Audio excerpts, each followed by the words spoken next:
আলহামদুলিল্লাহ রব্বিল আলামিন ওয়াসসালাতু ওয়াসসালামু আলা সাইয়্যিদিল মুরসালিন ওয়া আলা আলিহি ওয়া সাহবিহি আজমাইন। কাছেও দূরে দেশ ও প্রবাসী সম্মানিত দর্শক, যে যেখানে বসে মাই টিভির গুরুত্বপূর্ণ প্রোগ্রাম নতুন ধরা হক কথা অনুষ্ঠান দেখছেন, আপনাদের সবাইকে জানাই আন্তরিক মোবারকবাদ, মাহে রমজানের শুভেচ্ছা। আমরা প্রতিদিন কিছু গুরুত্বপূর্ণ বিষয় নিয়ে আপনাদের সম্মুখে উপস্থিত হয়ে আজকেও যে বিষয়টি নিয়ে আলোচনা করব, তাকওয়া অর্জনের মাস মাহে রমজান। রমজানের মূল শিক্ষাটা হচ্ছে তাকওয়া। আল্লাহ রাব্বুল আলামিন আমাদেরকে যে রমজান দিয়েছেন, রমজান শব্দটার মাদ্দা হচ্ছে রমজুন, র মিম দদ, অর্থাৎ রমজান শব্দের অর্থ হলো পুড়িয়ে দেওয়া, জ্বালিয়ে দেওয়া, নিঃশেষ করে দেওয়া, আপনার ছারখার করে দেওয়া। কাকে জ্বালিয়ে দেওয়া? কি নিঃশেষ করে দেওয়া? কি পুড়িয়ে দেওয়া? অর্থাৎ সমস্ত গুনাহগুলোকে, পাপ পাঙ্কিলতাগুলোকে জ্বালিয়ে পুড়িয়ে ছারখার করে দেয়া, এটা হচ্ছে রমজান। তাহলে রমজান মাস এমন একটি মাস, গুরুত্বের দিক থেকে, মর্যাদার দিক থেকে, তাৎপর্যের দিক থেকে আল্লাহ রাব্বুল আলামিন রমজান মাসকে অনেক বেশি মর্যাদান্বিত করেছেন। সুবহানাল্লাহি বিহামদিহি। এই রমজানের রোজাকে আল্লাহ রাব্বুল আলামিন আমাদেরকে ফরজ করেছেন, আমাদের উপর ফরজ করেছেন। আল্লাহ রাব্বুল আলামিন বলেন, ইয়া আইয়ুহাল্লাযীনা আমানু কুতিবা আলাইকুমুস সিয়ামু কামা কুতিবা আলাল্লাযীনা মিন ক্বাবলিকুম লাআল্লাকুম তাত্তাকুন। হে ঈমানদারগণ, তোমাদের উপর রমজানের রোজা ফরজ করা হয়েছে, যেমনইভাবে ফরজ করা হয়েছিল তোমাদের পূর্ববর্তী গণের উপর, পূর্ববর্তী উম্মতগণের উপর। শুধু আমাদের উপরে না, আমাদের পূর্বে যত উম্মত ছিলেন, যত নবী ছিলেন, তাদের উপরে কিন্তু রমজানের রোজা ফরজ ছিল। আমাদের মতো হয়তো ছিল না, কারো একটু বেশি ছিল, কারো একটু কম ছিল, কিন্তু রমজানের রোজা ফরজ ছিল। কেন আল্লাহ রাব্বুল আলামিন ফরজ করলেন? লাআল্লাকুম তাত্তাকুন।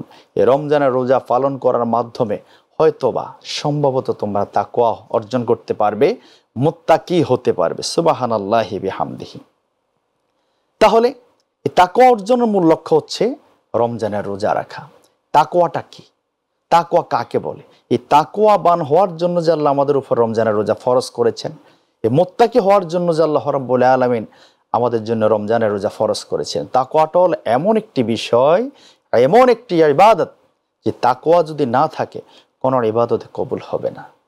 আর মুত্তাকিদের জন্য আল্লাহ রাব্বুল আলামিন, তাকওয়াবানদের জন্য আল্লাহ রাব্বুল আলামিন জান্নাত তৈরি করেছেন। সুবহানাল্লাহি বিহামদিহি। আল্লাহ রাব্বুল আলামিন বলছেন, তিলকাল জান্নাতুল্লাতী নূরিসু মান মিন ইবাদিনা মান কানা তাকিয়া। অর্থাৎ আমার বান্দাদের ভিতরে যারা মুত্তাকি, যারা তাকওয়াবান, শুধুমাত্র তাদের জন্যই আমি এই যে জান্নাতটা তৈরি করছি। তাহলে মুত্তাকিদের জন্য আল্লাহ জান্নাত তৈরি করেছেন। আর তাকওয়া অর্জন করা যাবে, মুত্তাকি হওয়া যাবে। আমরা যেন মুত্তাকি হতে পারি, তাকওয়াবান হতে পারি, সে কারণে আল্লাহ রাব্বুল আলামিন আমাদের উপর রমজানের রোজাটাকে ফরজ করেছেন। সুবহানাল্লাহি বিহামদিহি।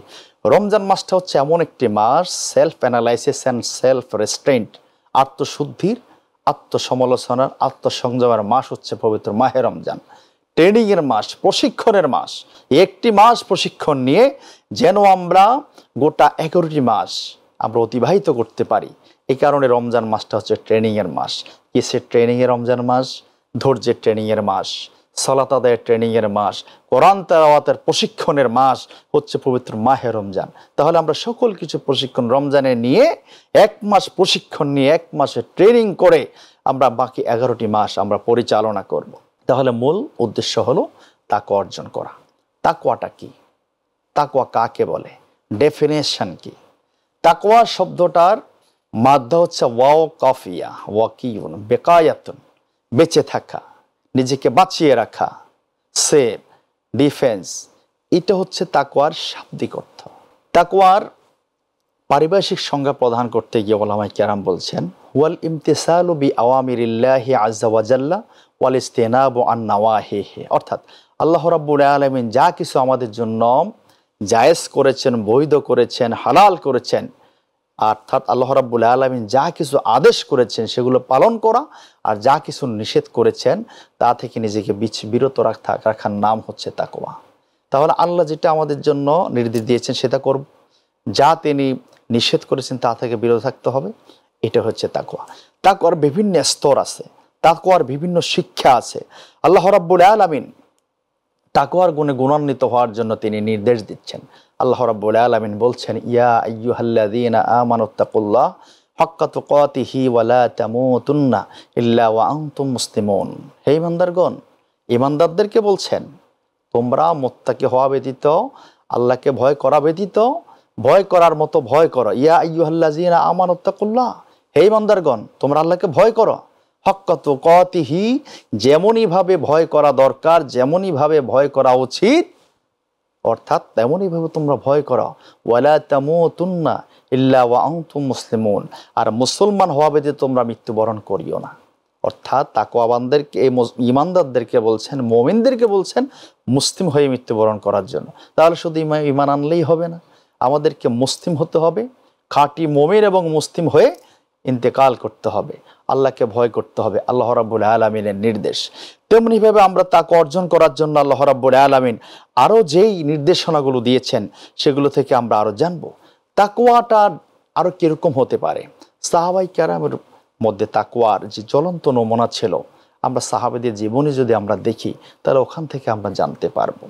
হযরত ওমর ফারুক রাদিয়াল্লাহু তাআলা আনহু হযরত কাব রাদিয়াল্লাহু তাআলা আনহুকে তিনি জিজ্ঞেস করলেন, ও ভাই কাব, তাকওয়া কাকে বলে? উবাই বিন কাব বললেন, আপনি তো আমার থেকে আরও বেশি জানার কথা। ওমর, আপনি তো আমিরুল মুমিনিন, তাকওয়ার ডেফিনিশন, তাকওয়ার অর্থ কাকে বলা হয়, বোঝানো হয়, তাতে আমার থেকে আপনি আরও বেশি বুঝবেন, আরও জানবেন। তাকওয়া অর্জন করার জন্য প্রতিটি মুমিনেরই মনের ভিতরে তার চেতনা থাকা দরকার, তার আগ্রহ থাকা দরকার। তাকওয়া এমন একটি বিষয় যে তাকওয়া ছাড়া কোনো ইবাদতে কবুল হবে না। আমরা নামাজ পড়ি, রোজা রাখি, হজ করি, যাকাত দিই, যা কিছু করি না কেন, মনের ভিতরে যদি তাকওয়া না থাকে, আল্লাহর ভয় যদি না থাকে, তাহলে আমাদের কোনো ইবাদত বন্দেগী আল্লাহ রাব্বুল আলামিনের কাছে কবুল হবে না। যেমন আল্লাহ রাব্বুল আলামিন বলছেন, লা ইয়ানালুল্লাহু লুহুমুহা ওয়ালা দিমাউহা ওয়ালাকিন ইয়ানালুহুত তাকওয়া মিনকুম। অর্থাৎ আল্লাহ রাব্বুল আলামিনের কাছে পশুর গোশত, রক্ত কোনো কিছু পৌঁছায় না, তার কাছে শুধুমাত্র মনের তাকওয়াটাই পৌঁছায়। সুবহানাল্লাহ।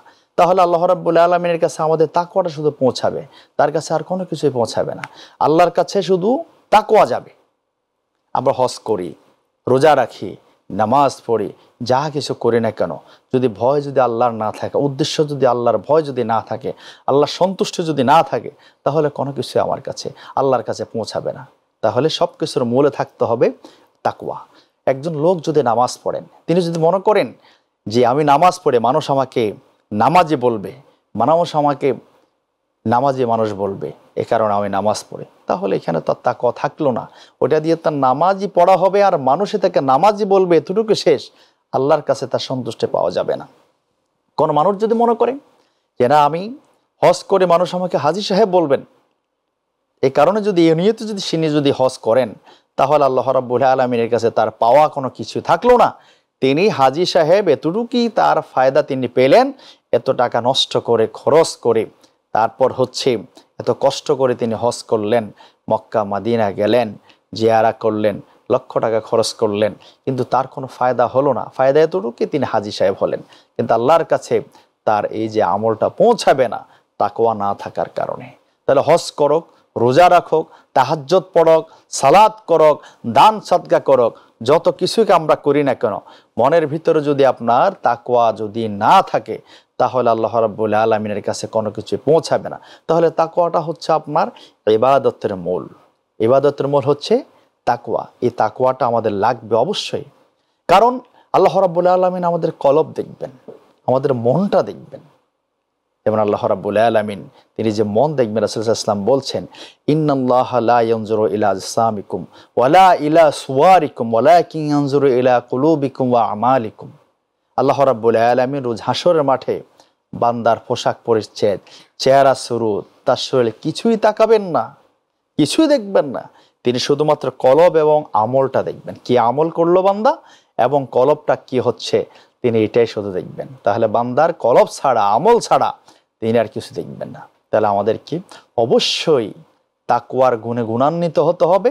যত ইবাদত করব আমরা, যত বন্দেগী করব, সকল কিছুর মূলে যেন তাকওয়া থাকে। আমরা বিরতির পূর্বে আলোচনা করছিলাম ওমর ফারুক রাদিয়াল্লাহু তাআলা আনহু হযরত উবাই বিন কাবকে জিজ্ঞেস করলেন, ভাই তাকওয়াটা কি? উবাই বিন কাব রাদিয়াল্লাহু তাআলা আনহু বললেন, ভাই ওমর, আপনি তো আমার থেকে বেশি জানেন তাকওয়াটা কি। তারপর আপনি যাতে আমাকে প্রশ্ন করলেন, আমি যতটুকু জানি তার উপরে আমি তাকওয়া সম্পর্কে কিছু বলতে চাই। তাকওয়াটা হলো, আপনি কি কণ্টকাকীর্ণ কাঁটা বিছানো কোনো পথ দিয়ে, কোনো সরু পথ দিয়ে আপনি হেঁটেছেন?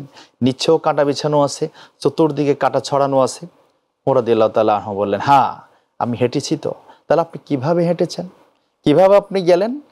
ওমর ফারুক রাদিয়াল্লাহু তাআলা আনহু বলেন, ভাই আমি এমনভাবে হেঁটেছি, এমনভাবে আমি এ রাস্তাটা পার হয়েছি, পাক পাক দেখে, খালি জায়গাগুলো দেখে আমার পাটা আমি দিয়েছি, ফেলেছি, এবং কি কোনো কাঁটা যেন আমার পায়ে না ভেদে, এবং আমার পোশাকগুলো কাটোসাটো এমনভাবে করেছি যেন পাশের কোনো কাঁটা যেন আমার শরীরের মধ্যে, আমার পোশাকের মধ্যে না লাগে, না বেঁধে। আমি এমন সন্তর্পণে, সঙ্গোপনে, এত সুন্দর করে আস্তে আস্তে খুব যত্নের সহিত আমি অত জায়গাগুলো পার হয়েছি। উবাই বিন কাব বললেন, দ্যাট মিনস তাকওয়া, এটা হচ্ছে তাকওয়া।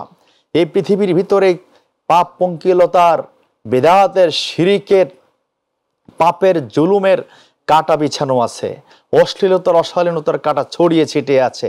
এর ভিতরে টপকে টপকে যদি যদি কোনো মুসলিম, কোনো মুমিন তার পথটা সে পার করে নেয়, কোনো অশ্লীলতার কাঁটা, কোনো অন্যায়ের কাঁটা, কোনো সুদের কাঁটা, কোনো গুনাহের কাঁটা তার গায়ে বিঁধতে পারে না, তার পায়ে ভিদে না বেঁধে, তা সে আস্তে আস্তে ফাঁকে ফাঁকে পার হয়ে যাওয়ার নাম হচ্ছে তাকওয়া। সুবহানাল্লাহি বিহামদিহি।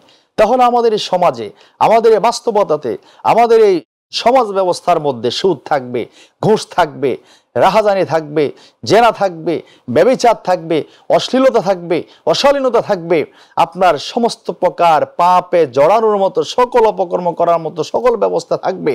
একজন মুমিন, একজন মুত্তাকি তার সব কিছুকে পায়ে ধরে ফাঁকে ফাঁক করে কাটার মতো বেছে বেছে খালি জায়গাগুলোর মধ্যে তার জীবন অতিবাহিত করা, তার গায়ে যেন কোনো পাপের কাঁটা না লাগে, তার পায়ের মধ্যে যেন কোনো পাপের কাঁটা না লাগে, কোনো গুনাহের কাঁটা না লাগে, সে এভাবে বেঁচে থাকার নাম হচ্ছে তাকওয়া। তাহলে এইভাবে আমাদেরকে টানতে হবে।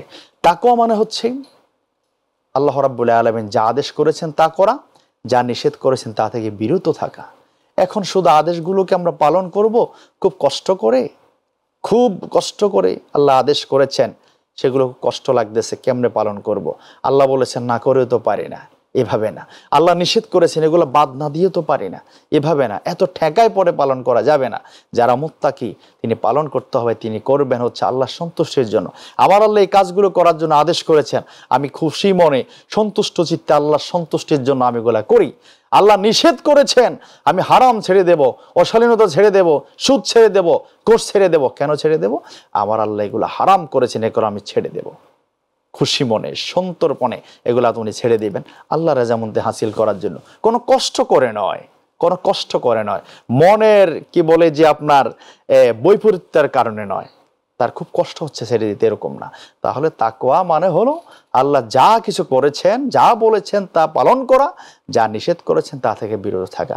আসুন সম্মানিত দর্শক, আমরা তাকওয়ার গুণে নিজেদেরকে গুণান্বিত করি। এই মাহে রমজানে যেন আমরা পুরোপুরি মুত্তাকি, খাঁটি ইমানদার, খাঁটি মুসলিম, খাঁটি মুত্তাকি হিসেবে নিজেদেরকে তৈরি করতে পারি। আল্লাহ রাব্বুল আলামিন আমাদেরকে সেই তৌফিক দান করুন। আজকের মতো এখানে বিদায় নিচ্ছি। আসসালামু আলাইকুম ওয়া রাহমাতুল্লাহি ওয়া বারাকাতুহু।